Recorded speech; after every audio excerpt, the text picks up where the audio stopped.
You're tuned in to the TVL Rundown, a comprehensive look at the athletics and athletes within the Twin Valley League. Joined by Jeff Wurtz of the TVL Spotlight, I'm Max Blaske with KNDY.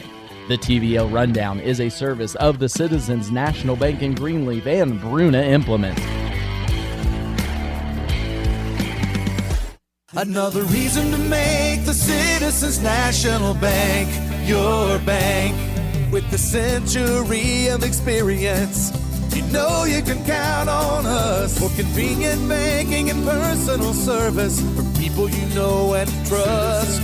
With extended hours and online banking for all your financial needs. Another reason to make the Citizens National Bank your bank. For the best in farming equipment with the service to back it, there is only one Bruna Implement Company, your local Case IH dealer. Since 1947, the staff at Bruna Implement Company works daily to provide the best parts and service when you need it, always dedicated to their customers. Bruna Implement Company has been family-owned for 3 generations, and they know what it takes to be successful as your area Case IH dealer. With locations in Marysville, Washington, Clay Center, Seneca, Hiawatha, and Humboldt, Nebraska. Stop by or give them a call today. Welcome into this week's edition of the TVL Rundown, everything in full swing, and as it has been for the last couple weeks, and we're going to jump right on into it here on this edition. Big track meet happened earlier this week. That was over at Beloit with the Beloit Relays. A huge group of Twin Valley League teams were able to compete over there. I'm going to hand it off to Jeff to kind of give us the rundown of how the teams went and some placers, I guess, from that standpoint. Well, it was Washington County, the Lady Tigers, taking the event just by 2 points, but over a Smith Center team that is excellent right now. They have a couple of at least junior college athletes, so a lot of talent there for Smith Center. 75 points for the Lady Tigers. Clifton Clyde comes in third in this event, so a very good day for the Twin Valley League. 2 top 3 finishers. On the boys' side, we see the Axtell Eagles coming in at second place.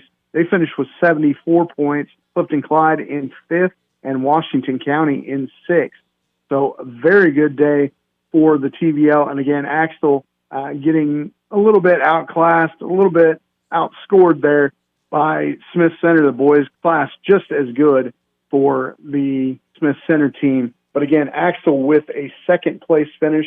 Washington County, the Lady Tigers, with a first-place finish at Beloit. And I think we talked a couple weeks ago, there's a few track meets throughout the season that just have a plethora of teams that show up to this one, and Beloit is one of them. 18 1 and 2A teams, and that doesn't even include the Class 3 and 4A teams that were there at Beloit. So when you talk about the level of competition, it's just exceptional. And I wanted to hit on the Lady Tigers real quick. This is a team that historically the last 4-ish years, they've been at the top of Class 2 1A in the state of Kansas. And after losing a couple seniors off of last year's team, I don't want to say there was some question marks, but boy, those girls that are now stepping into those roles, I know we mentioned the 4x1 team, the hurdlers too as well. They're really taking this opportunity that they're now getting and running with it, no pun intended. Well, and they've become such a, as you said, a well-rounded team. It used to be a lot of runners, and they still do have a lot of runners, but they are starting to get some long-distance athletes. They're starting to get some really good athletes in the field. Of course, Anna Gagel continuing to do what she does in the high jump. Really excellent athletes. One that I did want to mention, because this one kind of jumped off the page to me, was Whit Kiesecker, a pole vaulter, only a sophomore, but he finished in 4th place in this event. And again, Washington County used to be a lot of runners, now a lot of really, really good athletes that are going to be dangerous for the next couple of years. It is a team that has been there, done that, and completely expect them to have a good run at state track here at the end of the season. Plenty more track opportunities for these teams to get under their belt before TVL track is next week, I believe, Jeff? Yes. That'll be a big one, and always looking forward to that one. I'm sure we'll preview that on next week's edition. Shifting our attention now to the golf course. Onega held their annual spring meet there Monday, and no surprise, we've talked about them all season long, but the Onega varsity team comes in with a first-place finish led by Graham Volberg, who beat the competition by 10 strokes, which has just been absolutely incredible. Centralia finishes second as a team, Hanover third, and Washington County fourth as a team of that meet on Monday. But a lot of names that are moving into the top five. Hayden Bruna of Hanover finishes third, Tyler Jones of Centralia second, Bronx Talley of Centralia at fourth, and then Tucker Huban of Washington County rounding out your top five there Monday at Onega. But, just looking at these scores, again, they keep dropping. These teams keep improving throughout the season, and really that competition level has grown throughout the year and making it a very good Twin Valley League golf season. I think in 2025-26, we have seen more improvement, more diversity in the golf ranks than we have maybe in any other sport in the Twin Valley League. That margin is getting much, much smaller between all of these athletes. I think this is the most competitive that even I have seen Twin Valley League golf in quite some time. And just like every other sport, I know we've talked about it, but your ability to compete within each other and see how everyone else is doing, that just drives you to be better. And I think golf is definitely on that mark. Another spring sport we always like to talk about is baseball and softball, and we're going to start on the baseball diamond. Jeff, I know a team we've talked about all season long, but the Frankfort Wildcats just continue their run on the ball diamond. Just absolutely remarkable. They've only lost one game, I believe, in their last 10. Just an incredible athletic performance recently, putting up some big runs each and every night out. They are consistently in double digits in runs every time out and have been excellent on the mound as well. This is just a complete team right now. And as we get closer to the playoffs, very, very dangerous.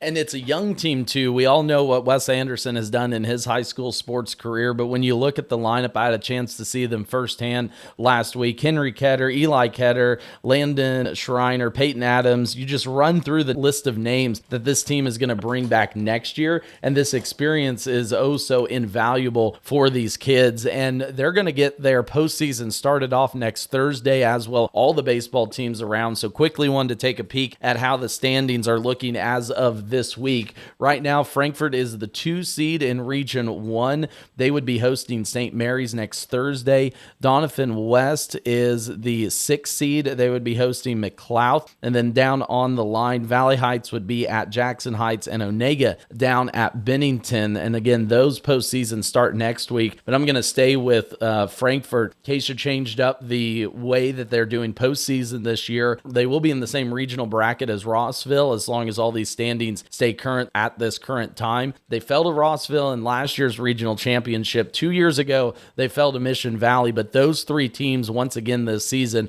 are at the top of this region. And I fully expect Frankfort to take their learning opportunities they had last year and move it on into this season when postseason gets started next Thursday. This is a place where teams that are at their best thrive. And that's easy to say. I mean, that's common sense. But if you feel as a team that this is the best you've played all year, boy, that's a nice feeling. We see a lot of teams sometimes go in kind of on a little bit of a backward trend. There's no one here right now that is going in on a backward trend. This is going to be an amazing playoff.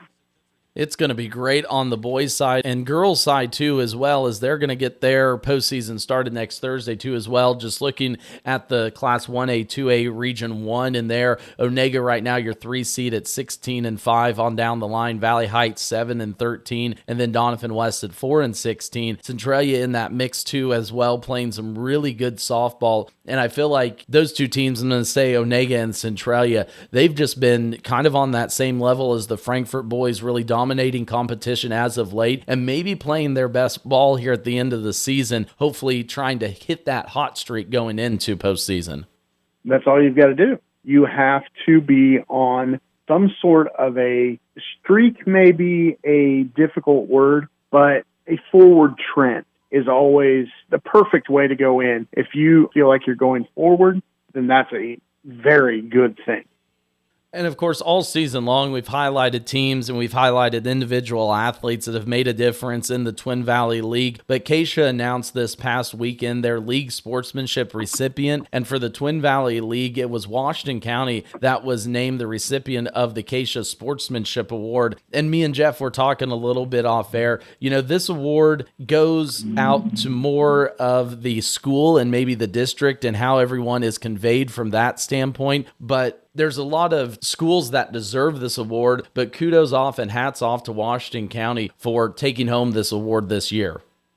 And, you know, we were just at the league tournaments at Washington County, and I think you and I can both agree the fans are great, the administration is great, the students are fantastic. I don't want to take away from any other school because I don't think there is a bad, quote-unquote, bad school in the Twin Valley League. Honestly, this has to be hard to decide what school can really be the best, because I don't think you or I have ever been into a bad school around here. And yeah, congratulations to Washington County.